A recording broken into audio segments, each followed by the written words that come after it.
This is SkyTour News for April 1st. I'm Amanda Curran. Today in 1960, Tyros 1 was launched.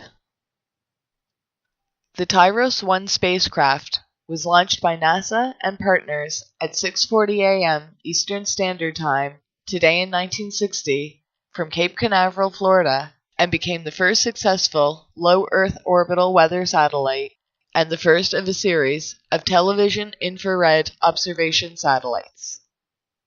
The Tyros program was NASA's first experimental step to determine if satellites could be useful in the study of Earth, as at the time the effectiveness of satellite observations were still unproven. Tyros proved extremely successful, providing the first accurate weather forecasts based on data gathered from space.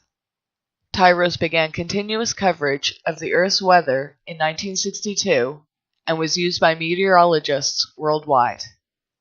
The program's success with many instrument types and orbital configurations led to the development of more sophisticated meteorological observation satellites. Today in 1965, SYNCOM-3 passes from civilian to military control. SYNCOM, a synchronous communication satellite, started as a 1961 NASA program for active geosynchronous communication satellites, and on this date in 1965, just before the launch of SYNCOM-3, they were leased to the United States military under the Lestat program. The three early SYNCOM satellites were experimental spacecraft built by the Hughes Aircraft Company, and all three satellites were cylindrical in shape with a diameter of about 28 inches and a height of about 15 inches. They were capable of emitting signals on two transponders, thus SYNCOM satellites were only capable of carrying a single two-way telephone conversation. SYNCOM-1 was intended to be the first geosynchronous communication satellite, but was lost on the way to geosynchronous orbit due to electronics failure. During the first year of SYNCOM-2 operations, NASA conducted voice, teletype, and facsimile tests, as well as the first live two-way call between heads of government by satellite. SYNCOM-3 had the addition of a wideband channel for television and was used to telecast the 1964 Summer Olympics in Tokyo to the United States. As of June 25, 2009, all three satellites are still in orbit, although no longer functioning.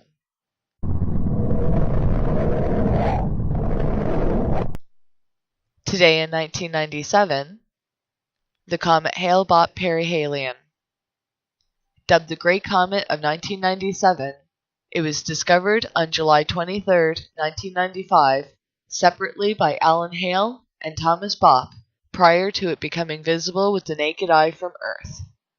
Hale-Bopp was visible to the naked eye for a record 18 months, twice as long as the previous record holder, the Great Comet of 1811, and met or exceeded most predictions when it passed perihelion on this date in 1997. Hale-Bopp became visible to the naked eye in May of 1996, and although its rate of brightening slowed considerably during the latter half of that year, scientists were still cautiously optimistic that it would become very bright. It was too closely aligned with the Sun to be observable during December 1996, but when it reappeared in January of 1997, it was already bright enough to be seen by anyone who looked for it, even from large cities with light-polluted skies. As it passed perihelion today in 1997, it shone brighter than any star in the sky except Sirius, and its dust tail stretched 40 to 45 degrees across the sky. Its lengthy period of visibility and extensive coverage in the media meant that Hale-Bopp was probably the most observed comet in history. This is SkyTour News. I'm Amanda Curran.